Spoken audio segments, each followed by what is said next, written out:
سورۃ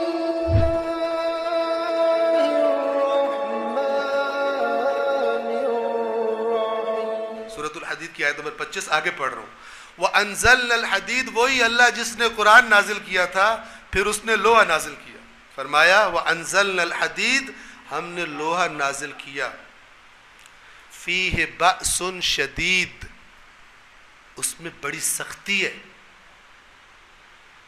ٹھیک ہے نا.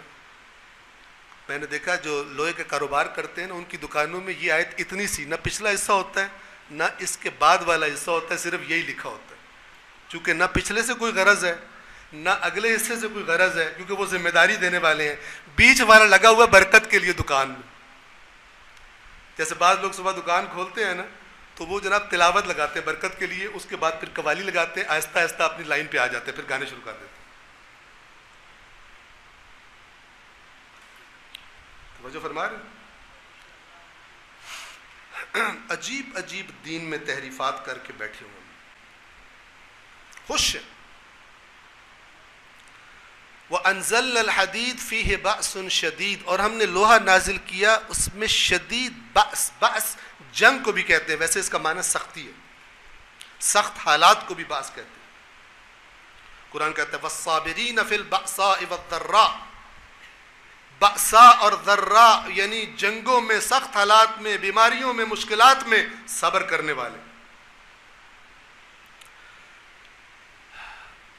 وَأَنزَلْنَا الْحَدِيدَ فِيهِ بَأْسٌ شَدِيد وَمَنَافِعُ لِلنَّاسِ. سوری یہ بھی لکھا ہوتا ہے وَمَنَافِعُ لِلنَّاسِ اور لوگوں کے لیے بڑے منافع ہیں لوہے میں. اگلا نہیں لکھا ہوتا. اور وہ کیا ہے وَلِيَعْلَمَ اللَّهُ اور اس لیے لوہا بنایا ہے, اللہ نے نازل کیا ہے تاکہ اللہ جان لے من ینصرہ ورسلہ بالغیب کہ کون غیب پر ایمان رکھتے ہوئے اس لوہے کے ذریعے اللہ اور اس کے رسولوں کی مدد کرتا ہے.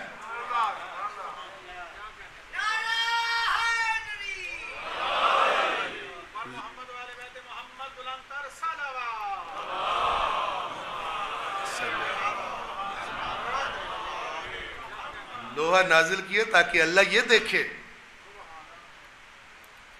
اور فائدے بھی لو, لیکن لوہا میں نے اس لیے نازل کیا ہے کیونکہ اسلحے لوہے سے بنتے تھے اس زمانے میں بھی اور آج بھی. اس لوہے سے کون من ینصرہ کون اس کی یعنی اللہ کی, ورسلہ اور اللہ کے رسولوں کی نصرت کرتا ہے. بالغیب پیسے کھا کے نہیں, اللہ کے غیب کے وعدوں پر ایمان رکھتے ہوئے. آپ سے سوال کرتا ہوں, جنہوں نے کربلا میں امام مظلوم کے ساتھ اپنی شہادتیں پیش کی, وہ ایمان بالغیب تھا یا کچھ اور تھا؟